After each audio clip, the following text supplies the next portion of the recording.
안녕하십니까, 정인태입니다. 저출산, 자력 탈출 불가, 이민 국가화. 한국 상황이 지금 이렇게 돌아가고 있는 거죠. 초저출산, 자력 탈출 어려운 한국, 고급둔의 이민으로 모셔야 된다. 파이낸셜 뉴스에서 이렇게 전하고 있고요.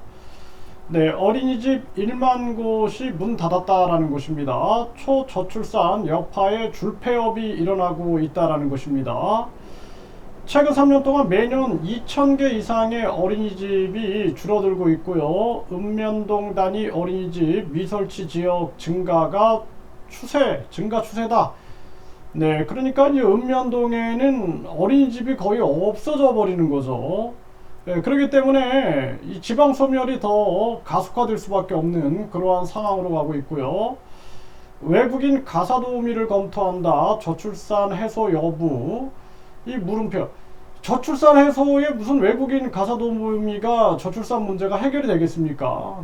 이거는 해결될 수 있는 부분이 아니다. 저는 그렇게 보고 있어요.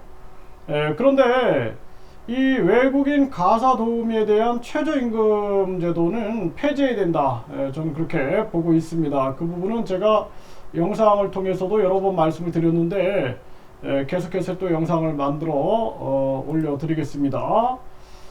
인구 소멸 지자체들 외국인 이민 꺼냈다라는 거죠. 세계일보가 전하고 있고요. 228개 시군 중에 59개 사라질 판이고요. 외국인 전담부서 설치 정책 발굴을 하고 있고요.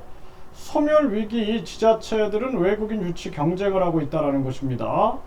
경기도는 생계비 등 명목 최대 100만 원을 지원하고 내 외국인 소통 프로그램 실시, 편견 해소를 위해 노력하고 있고, 충북도 67억 원을 투입해서 등록 외국인 6만 명을 추진하고 있다는 것입니다. 광주는 고려인 마을 성공적인 정착 사례 꼽히고 있고, 28개 시군구는 지역 특화형 비자 사업 시행도 하고 있고요. 고사위기 지방대들도 유학생 유치 총력을 기울이고 있고, 교육부도 해외 인재 유치 전담기구를 꾸리고 있다는 것입니다. 우수 유학생을 국내 취업, 정착 적극 지원하고 있는 이러한 모습이죠. 그러니까 이제 외국인을 유치하기 위해서 인구 소멸 지자체들은 강하게 나서고 있는 그러한 모습이다라는 것입니다. 근데 이제 문제는 한국이 사실상 이 정치인들이 그 책임을 져야 돼요. 왜 결혼을 안 하고 출산을 못하는 그러한 나라로 만들었는가. 가장 큰 것은 저는 학벌주의를 조성했다라는 겁니다. 그리고 1류대, 2류대, 3류대, 지방대 해서 또 해외 명문대, 해외 대학들 해서 학벌 신분 계급주의를 만든 거, 이것이 이제 지방 소멸의 근원이었고 국민들이 살 수가 없는 거예요. 저도 자녀를 2명을 성인까지 키워보니까 다시 돌아가라면 못 돌아갑니다, 진짜로. 아이 태어나자마자 병원에 가서 계속 많은 돈들이 들어가게 되고, 아기들 용품은 또 이렇게 비싸죠.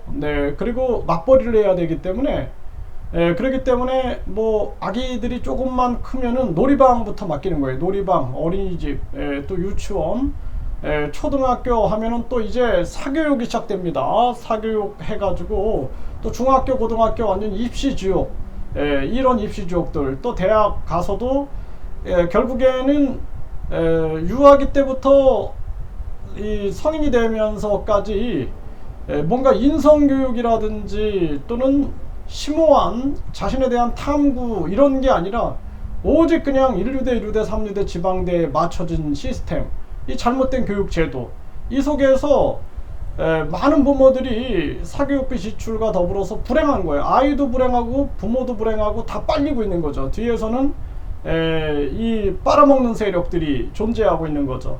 그리고 이 한국 사회가 완전히 황금만능주의, 인간의 가치를 그냥 다 짓밟아버리고 출세만능주의, 줄 서라, 아부해라, 강요하는 거죠. 외모지상주의, 무조건 외모가 최고다 하고 뒤에서 자기들이 또 빨대 꽂고 이익을 누리고 있는 것입니다. 그래서 결국에는 대한민국이 아이를 낳아서 기를 수 없는 세상으로 만들어 버린 거예요. 정치꾼들은 자기들 기득권을 지우기 위해서 선거보조금, 그리고 정당보조금, 또 선거보전금 등을 통해서 계속 기득권을 쥐고 있고 국민들을 괴롭히고 있는 거죠. 못살게 굴고 있는 거죠. 지난번도 보십시오. 전염병 3년 동안 얼마나 고통을 받았는데 국민들을 못살게 굴고 또 급격한 금리 인상으로 또 못살게 굴고 전쟁 위기로 또 못살게 굴고 살 수가 없는 거예요, 국민들이. 그래서 우리나라는 완전한 지금 개혁이 일어나지 않으면 안 된다라는 그러한 생각을 하게 되고, 지금 이제 이민 국가화가 되게 되면은 문제는 또 지배층들은 이제 그동안 한국인들이 전라도 경상도 갈등 속에서 고통을 받고 남녀 갈등에서 또 고통을 받고 또 기성세대 또 이 젊은 세대들과의 또 갈등 속에서 고통을 받고 이제 외국인과 한국인 간의 갈등 속에서 뭐 폭동뿐만 아니라 내전이 일어날 수도 있다. 저는 그렇게 보고 있습니다. 제가 과한 얘기가 아니에요. 미얀마를 보십시오.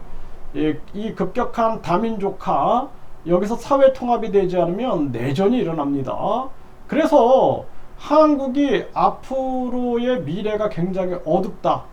저는 그렇게 생각을 합니다. 제가 이번에 아세안 지역에 출장을 가서 그쪽의 물가가 3년 전과 동일한 상황을 보면서 깜짝 놀랐고, 그들이 탄탄하게 버티고 있는 농업, 그 식량 주권, 그리고 공급망, 이런 측량 공급망이 서민들의 이 먹거리 물가를 철저하게 받쳐주고 있구나 라는 것을 봤고, 그리고 한국은 완전히 비료값 문제, 또 사료값 문제 등으로 농촌이 붕괴되고 농민들이 붕괴되고 축산업자들이 붕괴되는 모습, 그리고 자영업자나 서민들이 붕괴되는 모습.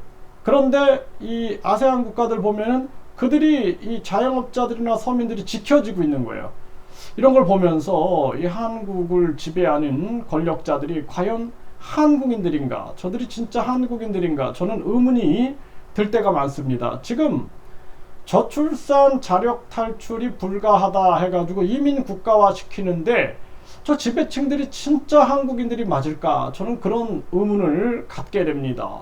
심각한 문제가 아닐 수가 없어요. 앞으로는 이 이민 국가화 되면서 한국에서 이 한국의 이제 특히 서민들은 외국인들한테 치이고 또 저 지배자들한테 치이면서 고통의 삶을 살 수밖에 없다라는 것입니다.